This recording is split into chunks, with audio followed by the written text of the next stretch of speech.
Good morning mga kabagsik. Ngayon, ang weather natin ito, nag-i-snow dito sa New Brunswick. Siyempre, pag ganyan nag-i-snow, sobrang lamig niyan.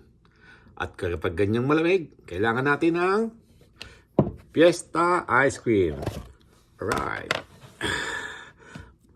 Pinabalata ko na kanina pa eh. Naalala ko lang kayo. Wow.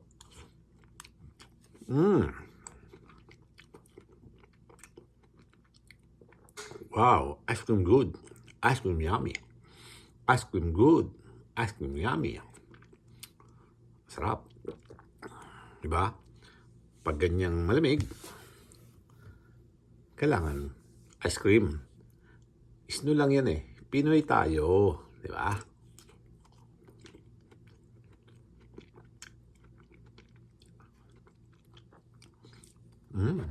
Sarap. Fiesta Ice Cream. Hindi ako sponsor nito ha.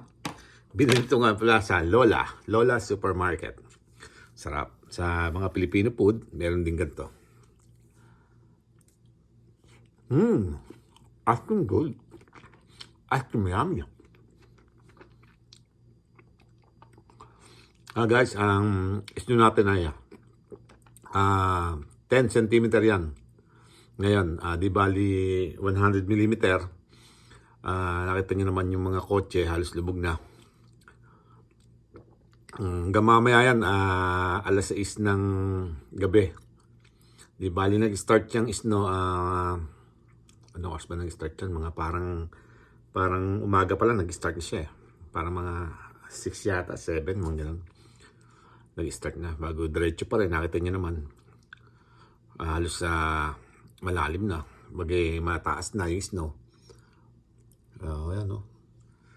Kaya ganito ang weather dito. Pag yung ganyang winter, halos lahat ng tao nasa loob lang ng bahay. Kaya sinasabi nila pag Canada, kapag winter, huwag ka na pumunta. Kasi ganyan, no? Paano kung makakalabas niyan? Di ba? Napakalamig niyan. Bago yung, alam mo yung, yung humawa ka ng yelo, ng mga 1 minute. O kaya, sige na, mga 2 minutes na hawakan mo yung yelo. Yung naka-ice candy, yung mga yelo na nasa plastic, hawakan mo yung ganun. Ganun kalamig kapag lumabas ka. Ganun yung kamay mo, ganun kasakit. Kapag nag-stay ka dyan ng mga na matagal, ng mga siguro 10 minutes, nag-start ka ng ganun, nag-stay ka dyan. Ganun ang mararamdaman mo, ganun kasakit.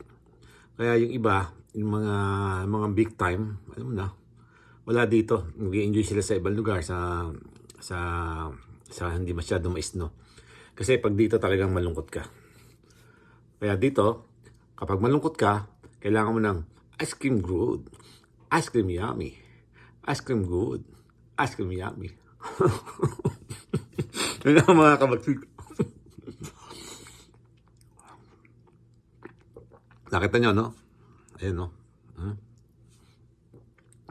Ganyan dito, mga kabagsik. Kaya yung mga gustong pumunta ng Canada kapag winter, alam mo, magtuturist ka lang, magbabakasyon ka lang, sa tingin ko, wag mo nang hangarin na pumunta ng winter kasi ganyan lang di ano mo. Alam mo, kung halimbawa wala kang sasakyan, mga kabagsik, ano gagawin mo? Di magko-commute ka. Paano ako magko-commute? Ang layo, maglalaat ka, magbabas ka, magtataksi ka, di ang mahal. Pag ganyan, mas maganda punta ka dito mga ano lang, yung bago pa mag-snow o kaya after snow. Kung gusto mo na maranasan na, di bago matapos ng snow, pumunta ka na. Siguro mga ano yan, mga February siguro o March, mga ganyan, if I'm not mistaken. Yun lang, ice cream tayo ng ice cream. Si Lola nga, kahit sa mainit, sa Pilipinas, di ba, nagkakape. Tayo naman dito, malamig, nag-ice cream. Ice cream good. Ice cream yummy.